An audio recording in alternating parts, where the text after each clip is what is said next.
Okay, welcome back. So, going to be flooding everywhere with podcasts this week. Anyway, this is the second discipline, and the second discipline is the discipline of goal setting.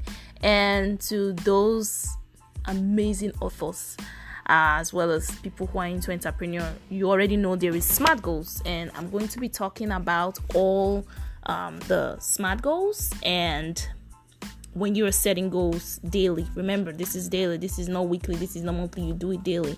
When you're setting goals, make sure they follow this criteria, and I will give you one of my biggest goals that I set and I was able to accomplish. Okay, so it's called SMART.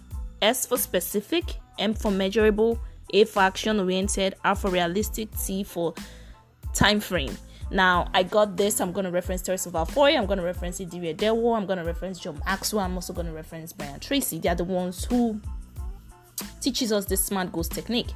So S for specific, it means it has to be clear. You have to bring clarity into your goal. So, for example, you say, I will lose 20 pounds by August the 16th. It's clear. Right? First of all, the pounds, you give a value to how much you want to lose. It has to be measurable.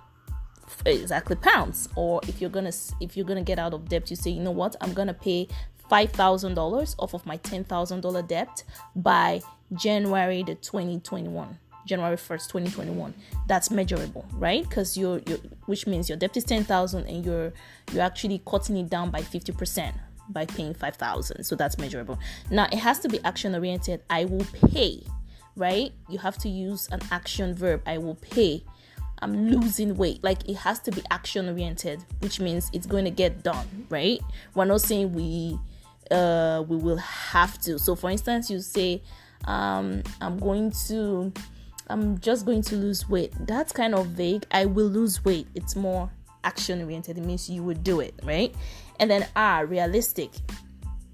So for instance, if you tell yourself, okay, let me get out of the weight loss, let's go to something else. Let's talk about drinking water, right? So say I'm going to drink 1 liter of water 8 a.m. in the morning, right? Drink, remember, that's action oriented. It's measurable, 1 liter, and it's realistic. It's 1 liter, right? You're not drinking 200 liters of water. It's realistic. And the last one, time frame. It has to have a deadline.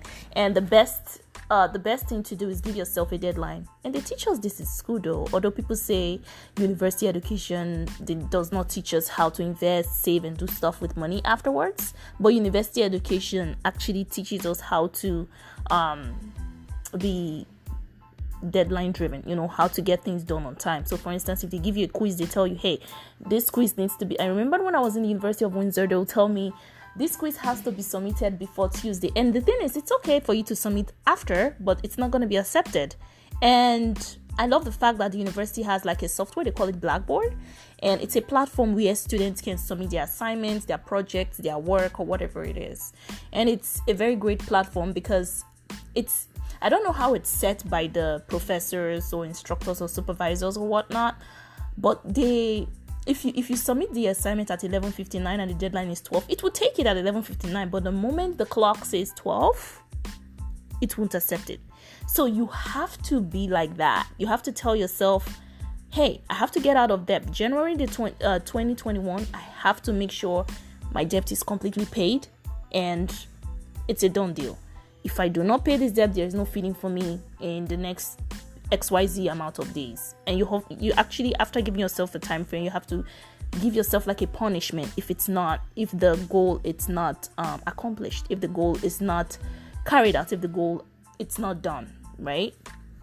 So we're done with the goal setting. One of my biggest goals was, I told myself I was going to pay off my car by July 2020, which was of this year.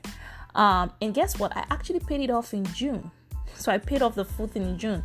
Although I did set plans to have it done in July. So what I actually wrote in my goal is like, I'm going to pay XYZ amount of money in XYZ amount of months to ensure that I clear off my car payments in July 2020. And it was specific, it was measurable, it was action-oriented, it was realistic, and it had a time frame. So I hope you learned something from goal setting. I will be getting the next podcast up on time management. Have a great week, and I'll be flooding everywhere with podcasts. And one more thing, don't forget to subscribe to my YouTube channel. Bye.